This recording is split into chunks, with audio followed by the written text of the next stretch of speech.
lanya kwara ihu konyere ya akpụ mmiri na-aga achọ gị ga-etewe kamera na memegeta kwaba mere ihu na konyere ga mpata aka ga-achọ sọnwe ya tewe kamera na memege interview bra nga bịa egburu m oge ya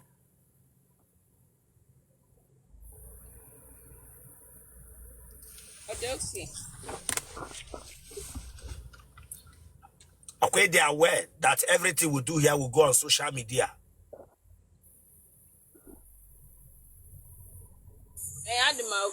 Nga niru, nga further.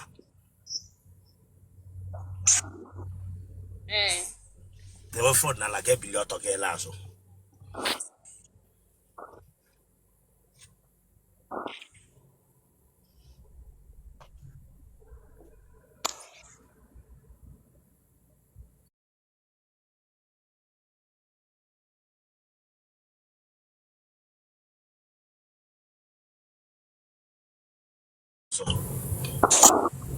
Unenwe ha ọkụ.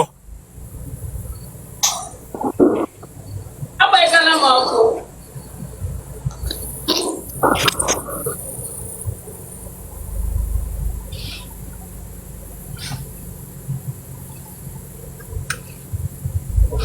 Ki awone, awo pante ka awone ka awo basas.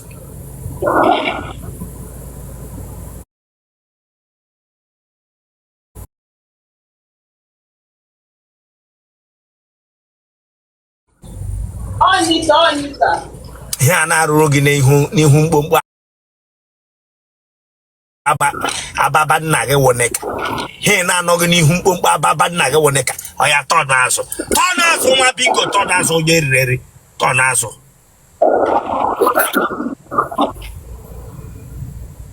Here na aka ịkpọga neka.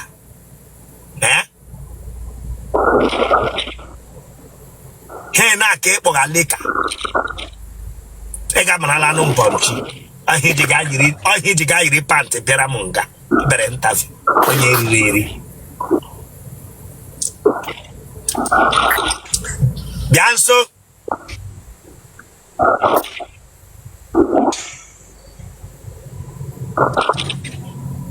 asage bia gwere asage gbore fast Chileke agbagoko asage gbore fast Chileke agbagoko te kpara isi ka onye rega attachment take na who can there with phone. They are with a phone again one bingo.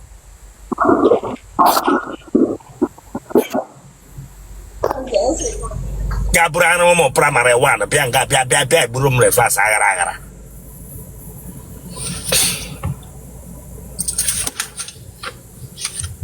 The way for now of money who the way for now of money who that was the knock or shan on our church in the room in the Pentecostal. One year back.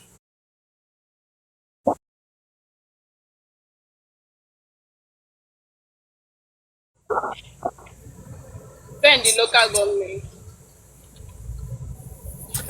Bendi. Zakoli. Ben was Zakoli.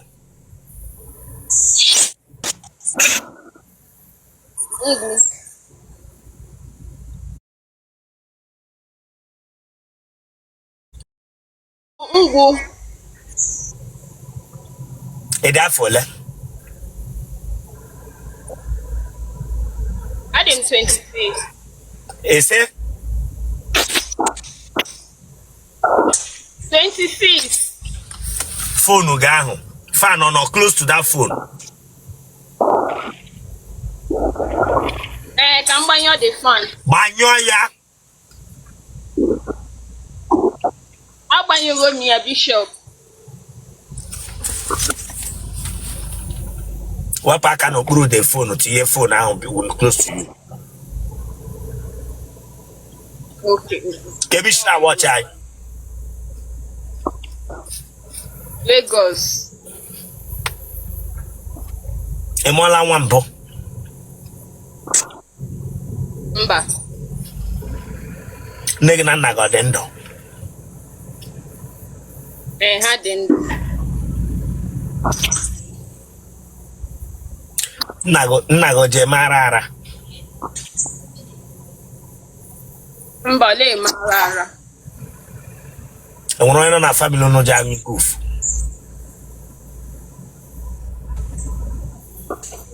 Mba.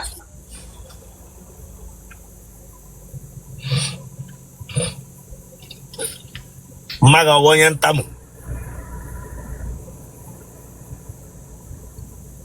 Mba. Ị na-aga n'ụzọ ụmụ nwoke jebe gị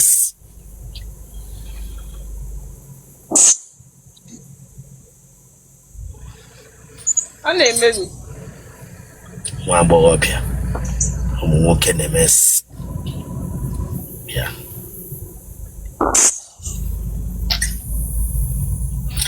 Eriri gị eri.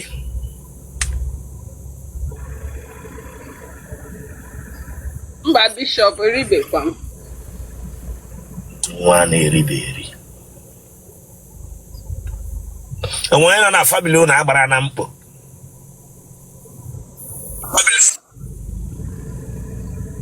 Ama m ebe ịgbala mkpu. Onye atiri na bọtụnụ lọkọ ya ya na-emeri emeri onye mmeri. Ha? Mba. Mba ọdọ onye ọbụla o tiri na bọtụ. Gịnị ka ịrụ ha?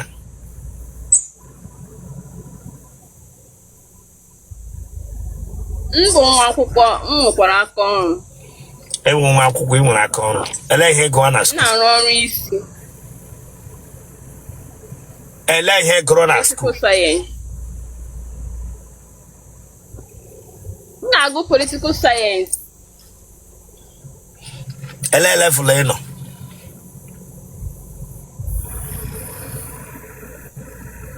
level. Ebe ma na gachabe skuul, ele ihe iji achọga dị ebe ma na gachabe skuul. Ihe m na-eme bụ part time, so m na-arụ ọrụ na-aga skuul. Ịbịakwa m lụọ di.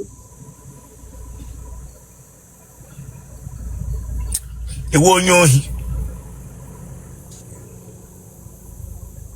Mba o. Mgbe m zụtụrụ bụ mgbe m dị obere. M na-ewere anụmanụ m na-eji ofe. Then ebe ele ihe iji agwaga m sị mba o. Ebe masị ohi dị gị n'ime.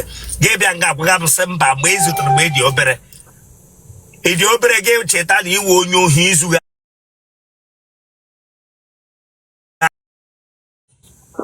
Wepụ aka n'ihu gị Chineke agbaghị ọkụ gba kebere ịkụ aka n'anya.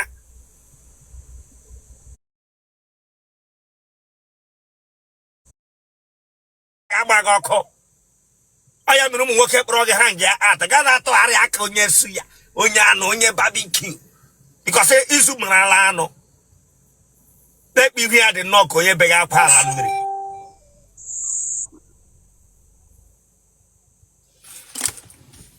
Nwa agbọghọbịa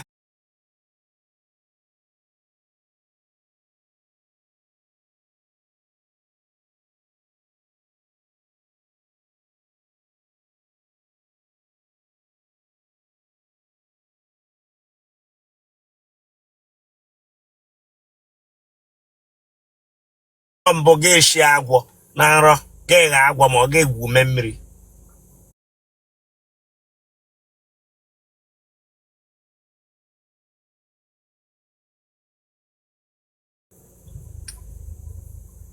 Mmadụ letara ala gị kemgbe ị pụtara ụwa.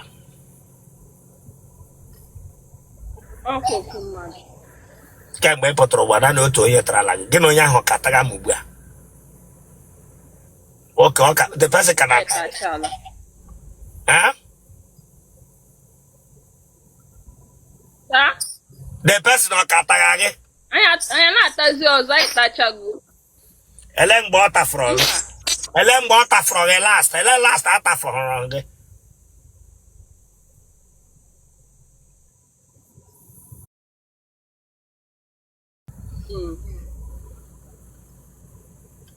Bọta ga ọkụwara piji hole kwamkwam pupu ka anụ anọ n'akụkụ otele. Ọkụpere. Mba ọkụwa nkụkwa kpa isi nnọọ ka onye na-eme akamụ na-emere ndị mmadụ kọstad nwere tise. Lekwa otu ihu gị dị ka onye nwere tii senta na nke a nye.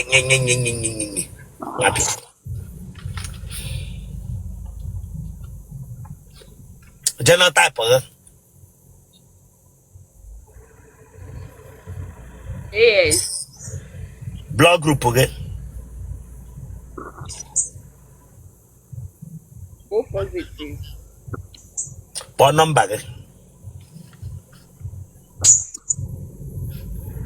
I don't make one number Bishop. It's a phone number. Then let him go Bianca. Onye like. Onye like can tell them na one number now. Because what? Oh, now I'm going to back at the number now. What of them American now watch TikTok or YouTube? Eh?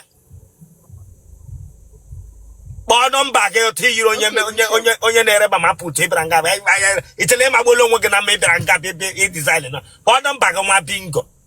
Watching who knock on your center. 070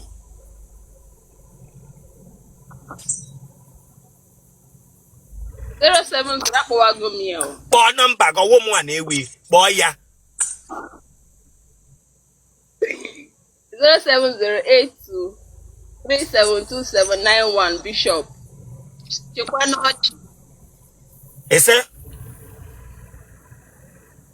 gini mre.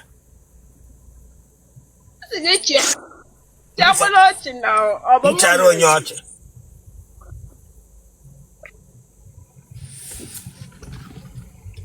Okwe nwere otu yiri nwunye Hezekaya nọ na Bible. Dọspe wee kpere ka onye dibịa ghara ịkpọ gị na phone. Gbagharịa nọmba gị ahụ. Gbagharịa that your number. 070 82372791 Bishop. Thank you. DBO. Chineke gbakwa gị ọkụ. Nchekwa n'ọchị gara agwa m sọ mụ aka ịtagete ya. Kpiri. Bishop, good afternoon, sir. Tako moro pụta na moto m nọ na moto gị dịkwa na moto. Gbapụta moto ahụ Chineke agba gị ọkụ.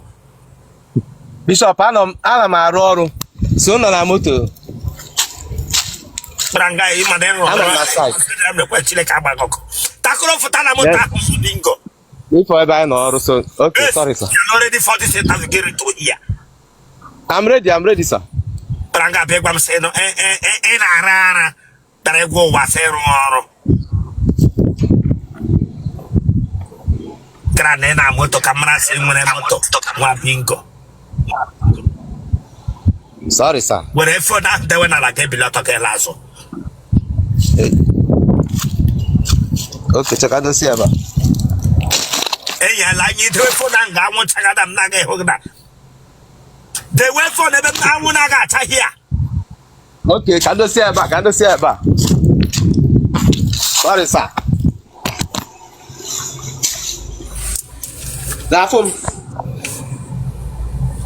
And you cross threats.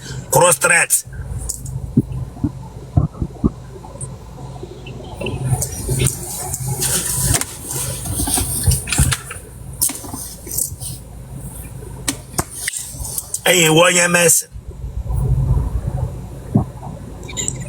Mbabo kama messy no. Ajugam ge one you mess ni ja home ka build ni rule elu no lala. Mbaburo me messy, aburo me messy. Let heje kwa height in the mess. Sorry, sir. Aburo me messy, I'm an engineer. Ewe engineer. Cross threat, chile kabago, cross threat. Hello, young one, nigga, you black and black. I told that touch for you. You came back and be. Onwero. I like him black. I like her black.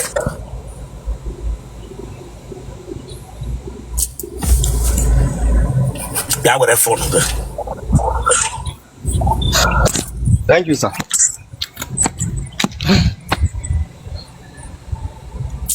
Inside that motor, inside that motor, don't call it. Inside motor here from Gadog one way, one bingo. Inside that motor from Gadog one when you be a mamma him. Granona passenger on a day, one say, Anna Nemata. That I'm seeing one motor. Hey, let's not too much from you here. n'otu ihu ya yichiri onye akọrọ ozugbo ọgbọ bara nga bịa afọ m gara m ihe na-ele anya ebe a takomere ihu gị ahụ takomere ihu gị ahụ lewe anya ebe a icha ndị ọrụ ha na gym house enyi ewu gym instructor Mba.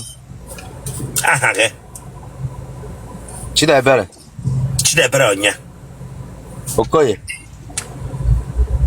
ịdị afọ ole 34. ịdị 34 ka ebe isi na-awọchi anyị Enugu State. gịnị ka ị na-arụ I'm an engineer. gịnị ewe injinia ịrụgha ọwụ plọmba ka ịrụgha injinia ọwụ plọmbin ị plọmbụga toilet ele ihe ịrụgha ewu injinia ka iji apịa blọkụ Chineke akpọghị ọkụ Ana m eme install camera, CCTV camera ebe a ka anyị nọrọ kịta. onye na nga ọkpọghị injinia masa just ihe mmadụ ordinary human being ga-emele install ihe bịara nga dị akpọghị agụmadị injinia ya dị ka enwere ihe produce ka damyo Chineke agbaghị ọkụ from that thought from you here ya na nga ọkpọghị injinia ya dị ka enwere ihe produce telige as engineer sit up from that car sit up arala slanocha ahụ sit up from that car n'ọdụ nsọ n'ọdụ nwa bido Sorry, sir. onye nụ okwu ahụ manager ya dị ka nwere ihe produce ga nye gị ọkụ na Nigeria wetu aka gị relax ya nọrọ ọfụma don't come here be mere m big man na ime moto uwe injinia ga na ịga na moto ọ gago n'oji bịa ọrụ ga bịa nga afọ mara m big man iyi black and black asịga demyo moto shama melody anya nnọgọchi ahụ nọ mepụta gị ya don't take am talking here lekwotu ihu shi zacha ya kwa ihu CCTV bịa nga bịa gwa m ahụ manager lekwotu ya bụ ihu ga-ebe ji mapụta ka ihu kamera bara nga bịa gwa m sa ahụ manager ebelana na moto shama melody nwere ike wee injin keke aka dere gị mgbe ha awụ ma moto ha awụ ya moto Sorry, sir. Sorry for yourself.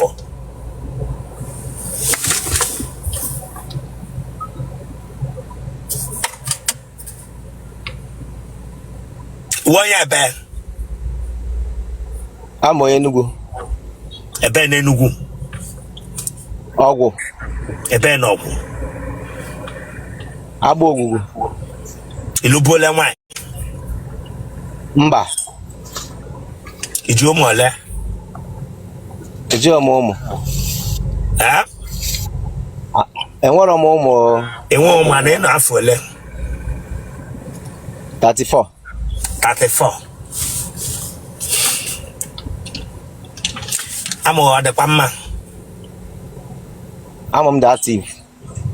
Ihe m jụrụ gị ma ọ dị mma? Ihe m jụrụ gị ma ọ dị mma n'Igbo? Amụ ọ dịkwa mma? Ọ dị mma. Ele ụdị amụ ị nwere? Ọwa amụ ọwara ụzọ n'ịkpa ka ọwa amụ gaga ala ogo ka ọwa amụ kwe m n'aka m ekweghị n'aka. Gaga n'ogu. Amụ gaga ala ogo ya wa amụ wụ ihe ọbụla nọ na sketi dị ya mma ma ndị efuge pan tren n'ishi ya wa amụ gaga ala ogo.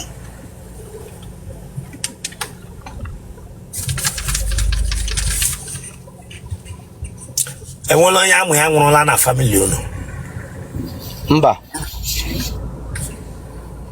Nna gị na nne gị ọ dị ndụ? Nne m dị ndụ, nna m anwụgo. Nna gị ọnwụọla? Ndụ nna. Gịnị gburu nna gị? Ọ yara aya. Gịnị ka ọ yaga? O nwere kidney problem. Ndụ nna. Ndụ. Belipuli Otele ọnwụrụ? Otele ọnwụrụ 2017. No. Family of kidney failure. Kidney n'Igbo family.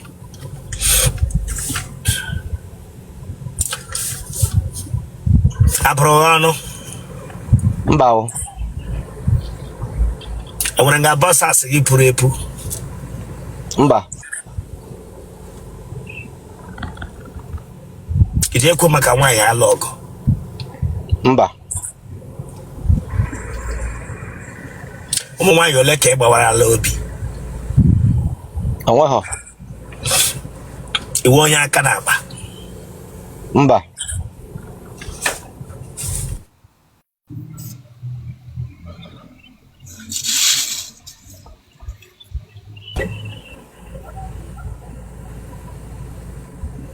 Ụmụnne gị adị ole?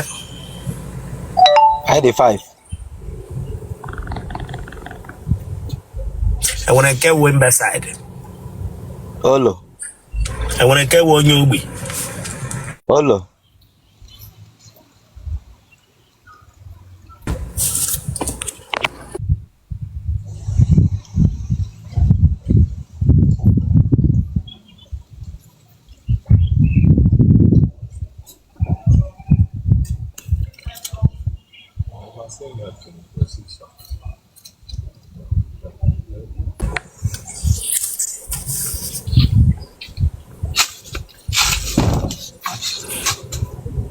Sorry. And I know that get home work, but you get hell where chairman, your shoe shine, your leg shine, your eye shine. Olo.